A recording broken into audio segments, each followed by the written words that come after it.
We're all here as part of a very interesting panel put on by the Professional Division here at the RWB.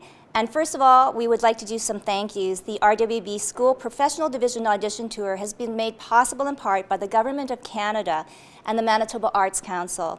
And the RWB School gratefully acknowledges the support of the 2018-19 Audition Tour presenting sponsor, IG Wealth Management. And just a reminder that the auditions will be happening here in Winnipeg on Friday, January 25th. So if you have a son or daughter that is an aspiring dancer, I would strongly consider joining in the auditions because who knows, you might be Evelyn or Jaimi sitting right here. So what we are discussing today is raising a ballerina. So it might be more about the parents, but it definitely has a lot to do with the dancers. And we have a very special panel. So representing, I feel like it's a team thing, representing the present, we have the littles. We have Gail and Doug and their daughter Evelyn, who is in level 2 of the professional division. And I guess representing the past, who have gone through the school and now are reaping the rewards of watching their own daughter perform on stage with the Royal Winnipeg Ballet, we have the Deleaus. We have Susan and Serge and their beautiful daughter Jaimi here, who is in the corps de ballet. So please give a warm welcome. And I guess you might wonder who I am. Well, I'm Tracy Koga, and I am a former dancer with the Royal Winnipeg Ballet. And believe it or not, I was the old pioneer lady for Evelyn and Jaimi. So I was one of the very first professional division students. And my parents were probably the first parents to raise a ballerina, Winnipeg born, of course, here. And I did get to dance with the Royal Winnipeg Ballet for 8 wonderful years that I will never forget, and I will always have. And now you will get to learn a little bit more on Evelyn's and Jaimi's journey, and of course, their parents along the way. So we're gonna get down to it. We're gonna do a little bit of mic sharing. So they're all professionals now, right, Gail? Yes. Okay, so Yes. there we go. Okay, so let's start with you, Gail. I guess what is a typical day for Evelyn? Well, Evelyn starts her day very early. She usually wakes me up around 5 a.m. with her workout and conditioning routine that she does before she goes to school in the morning. She gets on the school bus and goes to our neighborhood school. We're very fortunate that Pembina Trail School Division has worked with us to coordinate her classes around her schedule. At about 1:30 in the afternoon, we carpool with a couple other families whose children go to schools in the same area, and the 3 girls come to ballet. Oh, wonderful. And I guess, Doug, do you sort of like the chauffeur driving? I don't do much driving. Gail works downtown, so she picks them up every evening when classes end. So I fill in when Gail's not able to. So I do very little driving actually. Oh, okay. So Gail's the driver of order, I guess. All right, so we're going to flip it over to the Deleau. So for you, Susan, I mean, when Jaimi was growing up, what was the schedule like for you?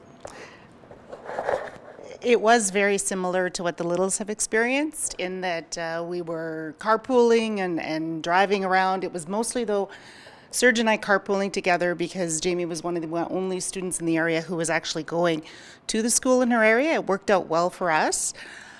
So we would wake up early. We went through a phase where she would go to school without her bun, and then it was the pick her up and get her hair in a bun and all slick back, and away we went. So we would head off downtown around 1:30. She would sort of squish in some homework between 12 and 1:30, take off, drop her off, and then she was with the school, and we could happily drive home. And it's like, okay, we're 1 child down, 2 more to go, and we would juggle the other 2 in between and pick up. We shared that responsibility, and the pickup time was actually really nice for us because that was the time when we had Jaimi all to ourselves, and she would tell us about her day, what was going well, what wasn't going well, what was bothering her, what she was happy about, what her challenges were. So it was really nice to have that one-on-one time with her. Yeah. So Serge, your wife mentioned other children, so boys? Two boys. So what was the dynamic then when, in the thick of things, and I would imagine boys, hockey, some sort of sporting thing. What was that like? That was actually very interesting, and it ended up making Jaimi a very unique person as far as ballet is concerned, because she's one of the few ballerinas who absolutely loves and knows everything about hockey. And it's actually quite funny. Yeah. Because we had two boys growing up that they both played hockey, and it was challenging for us because we had to work around their schedule, her schedule. So it was kind of a tag team, and we worked really well together that way. But I was just thinking, driving here today, I drove the same route that we used to drive Jaimi, and it brought some nice memories because it's a time to connect because you just have her, that one-on-one, because life can get kind of chaotic, and it's nice to have that one-on-one time with your child. Okay, so Evelyn is sitting there. She's so beautiful. She's so young. I'm going to ask this question to you, Evelyn. How do you deal with being passionate about something that you want so badly, but yet you have friends, you have, you see them going out, you see them having fun. How do you balance that at such a young age? Well, I just try my best to like try and work with everything, and like at lunchtime I'll try and do homework and that sort of stuff, and yeah. And for yourself as parents, Gail, having a child that's so focused and so driven, sometimes as parents we kind of think, okay, maybe we should just let them be a kid. So how does that balance in the little household for you? It leads to a little bit of worry, for sure, that her focus in life is so singular. Mm-hmm. But watching her grow and her passion is just so uplifting and inspiring. If she could chasse everywhere instead of walk, she would. And then how does Dad make it a little bit normal life? I try to keep things, I guess, lighter. She has an older sister that's also is in competitive gymnastics, so there's a bit of a rivalry going on there between the two of them. No doubt. Yeah. Not like hockey though.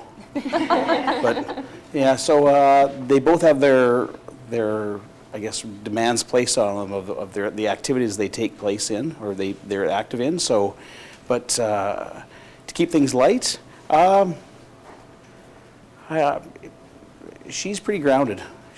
She takes things at face value and doesn't. If she's doing something and it's not going as well as she anticipated, she is disappointed in herself, but she's committed to it, and she tries her best to keep going upward as opposed to staying at the same level. She continually tries to, but at the same time, we hope it's enjoyable, and she's taking it making it as much fun as she possibly can. So it's an interesting observation, and I don't know if you've noticed now that I think that there's a commonality here because these girls have such great parents right here. So when things go wrong, mom's right here or dad's right here. I mean, I've heard the word grounded quite often now, and I'm sure I see a lot of nodding heads as that. It really does help. So, Jaimi, now, you've been in Evelyn's shoes, and it's a hard grind. You've made it, but not maybe quite made it. I mean, how are things different when you were sitting there as to the chair that you're sitting here now? It's definitely a transition going from a student to being a professional, but it's when you truly realize that all of the sacrifices you've made and all of the work you've done and all the blood, sweat, and tears literally really pay off because you've achieved your dream that you've trained so hard for and made so many sacrifices for so many years. And it's truly an incredible feeling being on stage as a professional, and you're going to experience it, and you'll feel it too, that everything's come full circle, and that now you're able to share your dream with yourself, with your family, as well as with the audience. I can't even begin to say how lucky and fortunate I am to be able to dance in Winnipeg, in my hometown. It's truly like the most remarkable feeling, and it really just makes me realize that all of that hard work has really paid off. Oh, and I wanted to say that you're now teaching too as well. I mean, and I think it does come full circle, right? Yes. Yes, I'm very fortunate to teach on some weekends in the professional division. I've actually taught Evelyn a few times, and so it's really remarkable to be able to teach those young students that I was once one of them, and just seeing the work that they're doing, knowing that I was once one of those students, and trying to give them any words of wisdom that I can that I've learned from those years training in the school. So, Susan, and I'm going to throw this one to you, Gail, so I'll give you time to think about it too. When, or was there a moment with Jaimi that you knew that she was going to be a ballerina? As funny or as bizarre as this might seem, I remember once Serge and I were on a trip in Montreal. And he was at work, and I was with two other spouses, and we were touring around Montreal, and we had met up with someone who was a friend, and she had relocated with her daughter to Montreal so that her daughter could study ballet there. There was no ballet training where she was from, and they were talking about ballet. And I grew up doing sports my entire life. I did not really know anything about dance, from a bun to the netting that goes over the bun to how to sew those little elastics on those shoes. It hurt, okay? It really was painful. And they were talking about feet and exams and all this stuff, and I was just, oh my goodness, Serge. And I was telling him all about it, and I said this entire conversation was all about levels and were they going to make the audition and this and that. And then that was in the fall. And Jaimi, as a little, almost 3-year-old, kept saying she wants to take dance classes.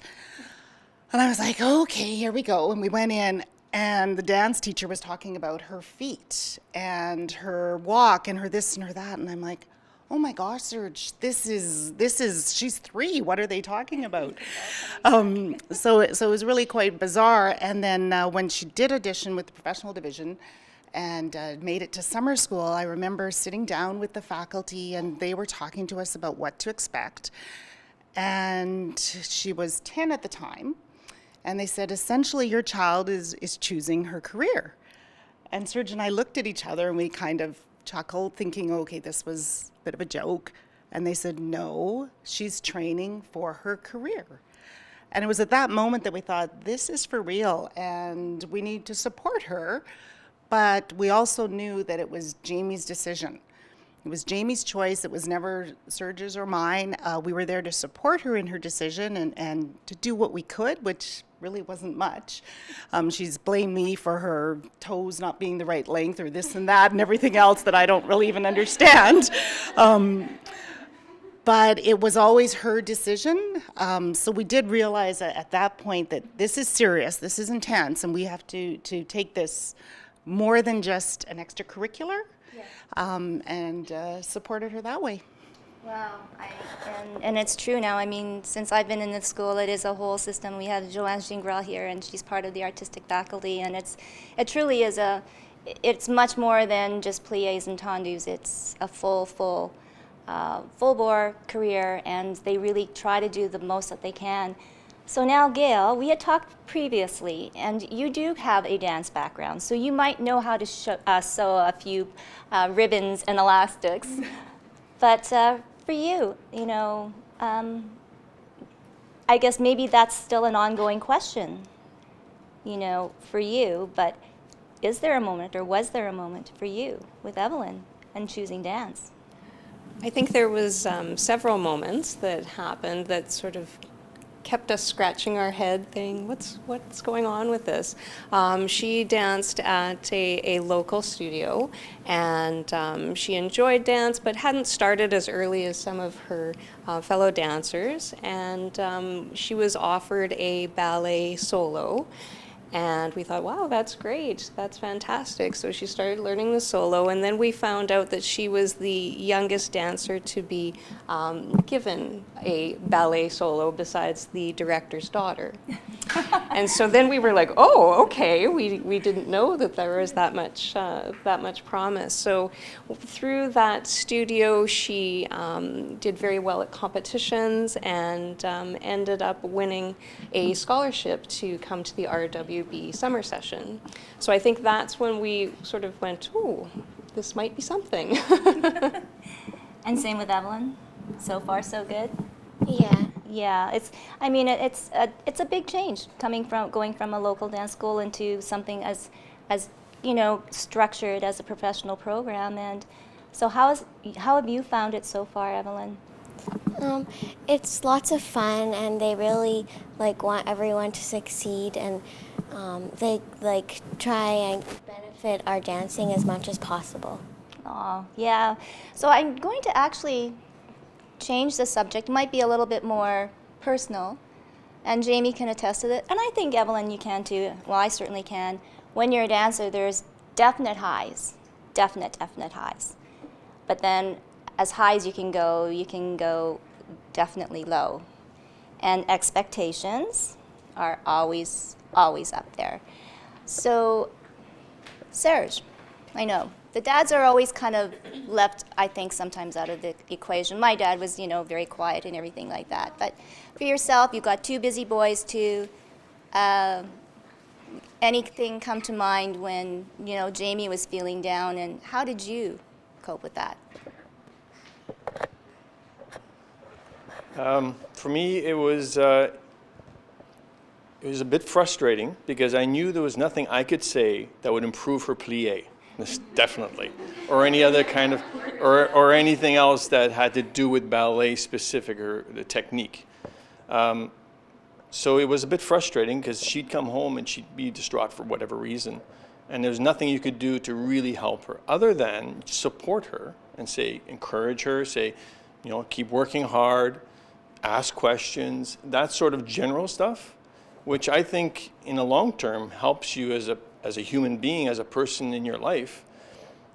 Because I knew nothing about the specific activity she was doing, there was nothing I could help her with that specific activity, but I could help her generally by just saying, keep working hard, keep asking questions. And I think in the long run, it paid off because Jaimi does work very hard. She takes her job very seriously. And I think it's from years of knowing there's going to be ups and downs. Sometimes you're not going to get cast in the role that you wanted. But you know what? You might be just a cover. You learn to do the cover really well, and you might get your opportunity. And when that opportunity presents itself and you go in and you nail it, now you've impressed people.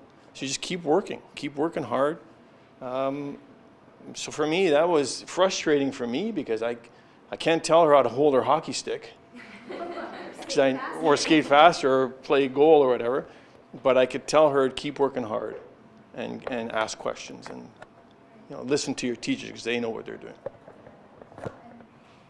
It's really tough. As parents, you don't want to see your child suffer. You don't want to see them sad.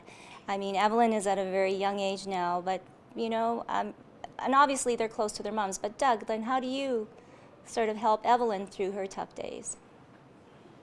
She doesn't have any tough days. Yes, with a dad like you, how could she have? You repeat what you hopefully tell all your kids. You tell them you love them. They're trying their best. You're going to hit some rough patches. That's part of life. But there are, as you said, high points, low points. You stick with them, and you keep going. You bear on. You keep doing it. You love it. Stick with it. Things will get better. Do you think that it was easier being here with Jaimi through all of this? In some respects, I feel very fortunate that Jaimi was able to train here at the RWB, go to the school in our neighborhood at least until grade 9. And we would try to expose her to the same things in the community as if, she was just always with us. And even though she spent a good chunk of her days at RWB. I know at one point the question was posed, why don't you just let her stay in residence? It'll probably be easier. And we thought, what, we want that drive home, that drive downtown to have that opportunity to spend some time with her. Now, granted, there were many hockey rinks all over North America where she has had like little rehearsals and practiced this, that, and the other, and it was actually kind of entertaining for the parents and took our mind off the hockey angst that was going on. But just to have that closeness, we feel really fortunate. We've semi-adopted many of the dancers because they're living far away from home and their parents are that much farther. And when we do get together with the other parents of dancers in the company, they have come over to Serge and I and said, you know, thank you.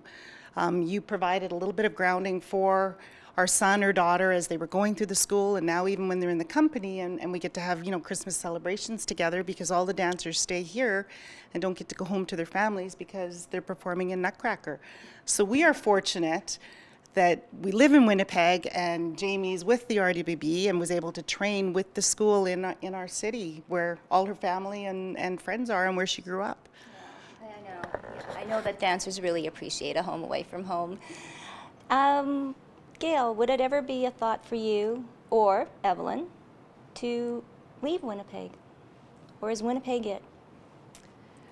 Well, I'm not originally from here, and I moved to Winnipeg just to go to the University of Manitoba in a program that wasn't in Saskatchewan, where I grew up. And I didn't think I'd stay. So I met Doug, who's a Winnipegger, and that's a common reason to be in Winnipeg. You fell in love here. Yeah. So, you know, we've often talked about moving, and when Evelyn was accepted into the professional division, we felt that maybe this opportunity was why we were here, that we weren't living in another city. Yeah, I think it's a wonderful thing that we are able to be here with her while she goes on this journey. If we were living in a different city and she had been accepted here, it would have been a much different decision. Right, yeah. So, I mean, again, it's such an amazing thing that has evolved here. Gosh, I can't even remember how long it's been. Actually, we opened this building when I was a company member, so it has definitely been a while. I would like to kind of call upon Joanne now and just sort of put to light, I guess, the school, the professional division, the commitment that these ladies have made, and then we can talk briefly about the auditions coming up. So here in Winnipeg, once again, it's January 25th, but they've been going across Canada. So if you can see, like, these are just like only two Winnipeggers, and they get dancers from all over the world, correct, Joanne? So you can hooray over here. Come and join. Good afternoon, everyone. My name is Joanne Gingras, and I'm a faculty member at the Professional Training Program. I'm also the director of the Teacher Training Program. I've been here to Winnipeg with the Winnipeg Ballet because of the school. I came from Toronto. I was a graduate from the National Ballet School, and when I came here to teach, I saw there was a great opportunity for developing few programs, and one of them was, of course, teacher training program, but also working in a professional school. It's a very unique situation to have a professional training program in Winnipeg. There's only few in Canada. This one here is supported by the Government of Canada. We are a national training institute. We are also supported by MAC. Every year we conduct auditions all across the country. We also, actually this weekend, we are in Minneapolis, and coming up soon we're going to be here in Winnipeg. I go on tour every year. I go across the country, and then we select dancers, and then we bring them here in the summer school for a month, and then we make our selection for the full-time program. This is an academic program from grade 6 to grade 12, and we also have some post-secondary program, which is the aspirant and a teacher training program. So it is a unique situation for having something here like this in the city of Winnipeg and being able to draw like talent, like Jaimi, to come and go into all the way through the school. You started in level 1, 2, and there's 6 levels. It's a long journey. It's a long process. It definitely requires the talent and the ability for it, but the determination and the desire. Without the passion for it, we wouldn't be here. A lot of us in the school and even in the company are not from Winnipeg. We came here because of the love of dance, because of the passion for dance. So the everyday part of the training of a professional dancer is very important and very fundamental to the success for their career. And the beauty of these two beautiful dancers here today is that they're started at young age. Starting at young age allows you, it's like I called it the saving account. It allows you to really learn the skills that you will use on a daily basis when you work into a company. Whether is going to class every day and doing your plie and tendu, whether is going into a répertoire class, learning the dances, learning the different style, learning how to, on a daily basis, learn about yourself and always try to achieve your maximum of your potential. And through that, yes, there is some bumps, there is some hard days and good days, but like Jaimi said, you know, it's part of a passion of a dancer. Now, when we go on tour, audition tour, I have the opportunity to do a little segment called Question and Answers. And this is something that is very difficult for sometimes parents to kind of like at first understand. It's like, how can my child at this age know this? How can they, like, you know, realize this is something they really want to do? Well, we do. It's like a bit of a calling, you know, like you really need to go through this process and learn more about what you can do with it and what you can do with your talent, because, yeah, there's that magic moment that you are going to go on stage. And it's such a unique experience. It's such a unique gift as well. And to be able to do it and develop all the way through the school gives you a lot of resilience into it and possibly a longer career as well. So there's a lot of different aspects of a training of a professional dancers that I won't maybe all answer today, but anyway, in a nutshell, yes, that's what it is to train. Yeah, no, and Joanne has been amazing. You know, as far as your position here, I mean, how much pleasure do you have to see dancers reach their full potential? And when Joanne says about they have a calling, they really do have a calling. And so I guess to wrap things up, we're just going to do a little round table. And no, Doug, no karaoke. Sorry.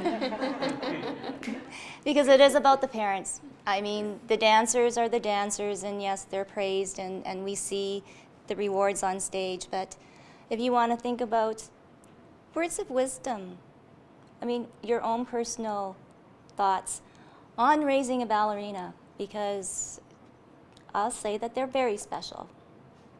They're not athletes, they're ballerinas. Wow.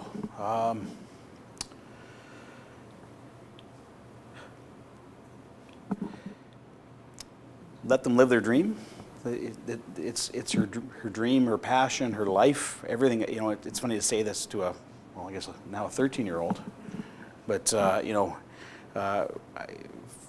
you could tell from the moment that she first put on a pair of dance shoes, however many years ago that was, that it's just been her focus from that moment, literally from that moment on, that's what she wants to do. And if you acknowledge that and you see that in your child, by all means, let your child follow it. It's more rewarding than I can ever put into words for me to watch as she goes on her journey, with both the ups and the downs. It's a very, very valuable gift for both of us, actually, or all of us. We get to see this happen in real time. It's incredible. And Gail? I would encourage anyone who thinks they even might want to have this experience to try out. We have a world-class facility right in our backyard. Take advantage of it, try out, see what happens. The audition process is so interesting in its own and such a learning experience that even if it doesn't go beyond that, it will prepare you for other high-stress situations in their life. And